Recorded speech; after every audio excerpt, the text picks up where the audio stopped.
Um dos grandes problemas que a igreja cristã enfrenta é o problema da convivência.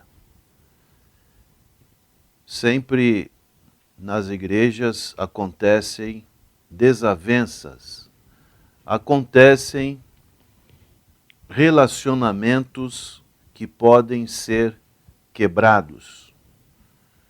E o que a palavra de Deus nos tem para nos orientar com relação a este importante tema? O apóstolo Paulo, ele encontrou no seu ministério, na igreja de Corinto, esse tipo de situação, esse tipo de relacionamento. O apóstolo Paulo escreveu quando estava na cidade de Éfeso, estava um tanto que distante, mas traziam os seus cooperadores notícias a respeito da igreja de Corinto. Uma igreja que estava na Grécia e era uma igreja que tinha grandes dificuldades com relação a este assunto. E o apóstolo Paulo diz em 1 Coríntios, no capítulo 1, verso 1, ele faz uma saudação e ele diz: Paulo, chamado pela vontade de Deus para ser apóstolo de Jesus Cristo, e o irmão Sóstenes. Esse irmão tem menção desse nome no livro de Atos. Era um irmão também que escreveu essa carta aos Coríntios. A igreja de Deus que está em Corinto, e ele usa a expressão aos santificados, que significa separados. A igreja em Cristo Jesus, chamados para ser santos, com todos os que em todo lugar invocam o nome de nosso Senhor Jesus Cristo, Senhor deles e nosso.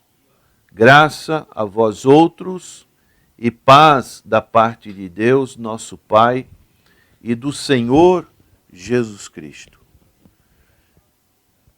Apesar das manifestações carnais que essa igreja produzia, o apóstolo Paulo chamava igreja de Deus, como encontramos aqui no verso 2. Ele também usa a expressão santificados em Cristo Jesus. Isto é, separados do mundo e consagrados em Cristo Jesus. Ele usa mais a expressão chamados para ser santos. Outra expressão que tem esse significado de separação, de serem pessoas que realmente têm toda a sua vida consagrada ao Senhor. E ele diz mais, com o direito de invocar o nome do Senhor Jesus Cristo, com todos os que em todo lugar invocam o nome do Senhor Jesus Cristo. Aparentemente, com essa saudação, podemos observar, deduzir, que existia uma coexistência harmônica naquela igreja. Mas, infelizmente, quando o apóstolo Paulo vai escrevendo este primeiro capítulo, ele faz uma exortação à unidade da igreja. No verso 2, Ele diz então: rogo-vos, irmãos, pelo nome de nosso Senhor Jesus Cristo, que faleis todos a mesma coisa, e que não haja entre vós divisões. A palavra divisões, ela também significa cismas ou dissensões. Antes, sejais inteiramente unidos, na mesma disposição mental e no mesmo parecer. Esse era o pedido do apóstolo Paulo. É como diz o Salmo 133. Ó, quão bom e quão suave é que os irmãos vivam em união. Mas aqui nesse caso, essa união não existia. Ele diz mais: pois a vosso respeito, meus irmãos, fui informado pelos da casa de Cloé. Essa é o nome de uma cristã que deveria ser influente, que na sua casa foi observado que havia contendas entre vós. Que tipo de contenda? Cada um de vós dizer: eu sou de Paulo, e eu de Apolo, e eu de Cefas, e eu de Cristo. Então cada um tinha uma preferência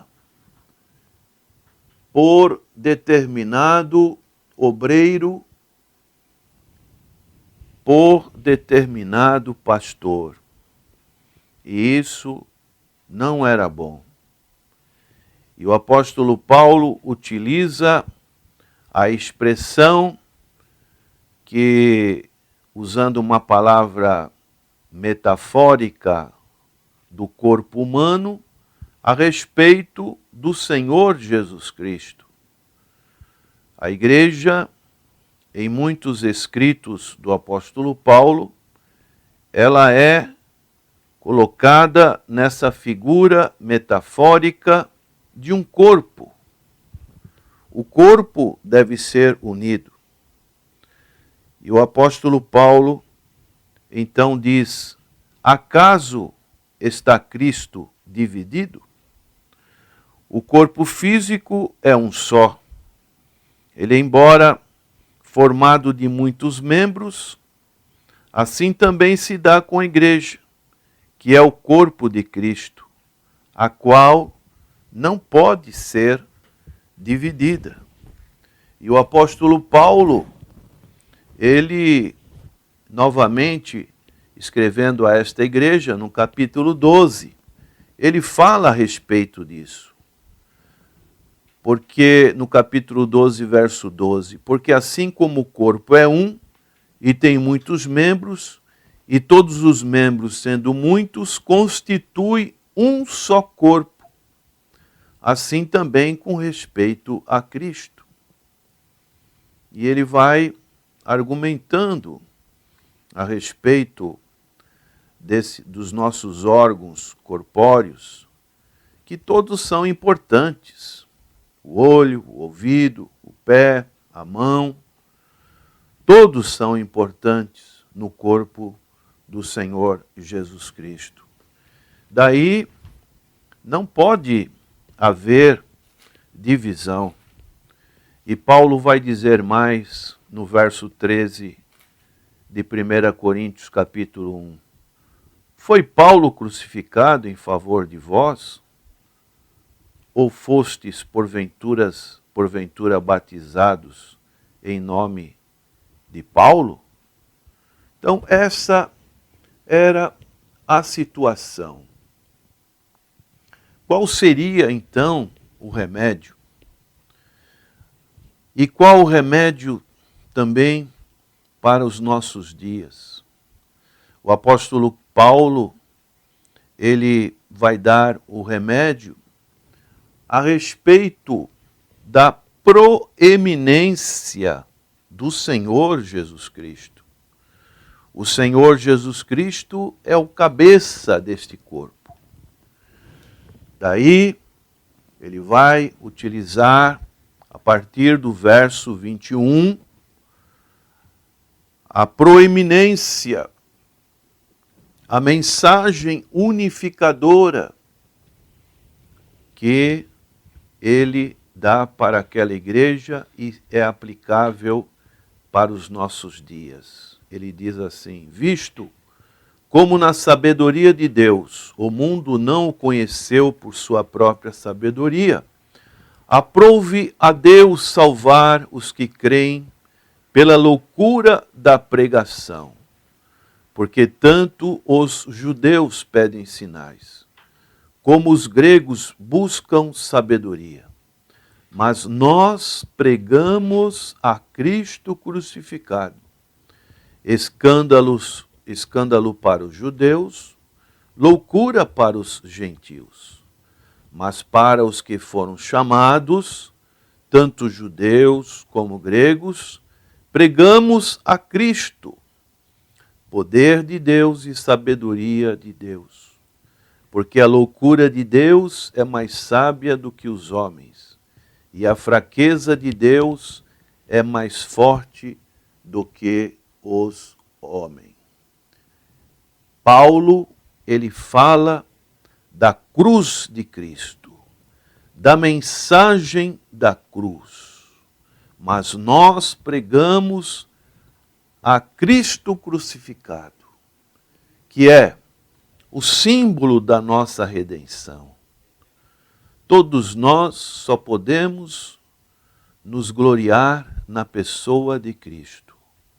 Não temos nada para nos gloriar, a não ser na cruz de Cristo. E Paulo, pregando a esta igreja que tinha muita influência da chamada filosofia e sabedoria grega, ele vai dizer que aqui está a verdadeira sabedoria. Aqui está a infinita sabedoria que somente Deus poderia manifestar através do Senhor Jesus Cristo.